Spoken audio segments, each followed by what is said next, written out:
18 फरवरी को कैसी रह सकती है बाजार की चाल?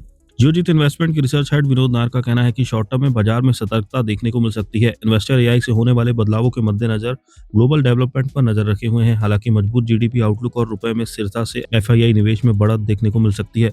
एलकेपी सिक्योरिटीज के सीनियर टेक्निकल एनालिस्ट रूपक डे का कहना है कि इंडेक्स में रिकवरी जारी रही, लेकिन ऊपर की तरफ 50 डीएमए के पास इस रेजिस्टेंस का सामना करना पड़ा। ऐसे में अहम मूविंग एवरेज पर रिजेक्शन को देखते हुए बाजार रेंज बाउंड रह सकता है या इसमें थोड़ा पुल बैक हो सकता है। आरएसआई भी एक बेरिश क्रॉसओवर में चला गया है, जो कमजोर मोमेंटम का संकेत है।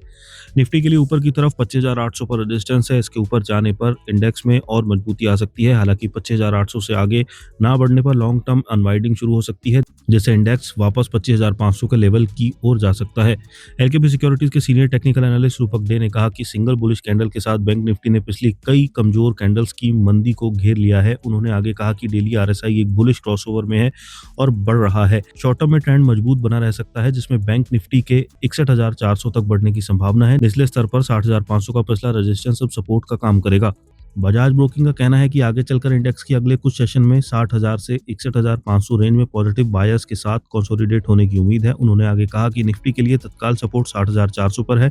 इसके बाद 60,200 के शॉर्ट टर्म मूविंग एवरेज पर अगला सपोर्ट होगा, जबकि नियर टर्म में रेजिस्टेंस 61,500 पर है। इसके बाद 61,750 के पास स्थित ऑल टाइम हाई जोन में अगला रेजिस्टेंस होगा। चॉइस इक्विटी ब्रोकिंग के टेक्निकल रिसर्च एनालिस्ट आकाश शाह के मुताबिक 61,150 से 61,250 के बैंड में तत्काल रेजिस्टेंस है, जबकि 60,650 से 60,750 जोन शॉर्ट टर्म स्टेबिलिटी के लिए एक अहम सपोर्ट एरिया के तौर पर काम करता रहेगा।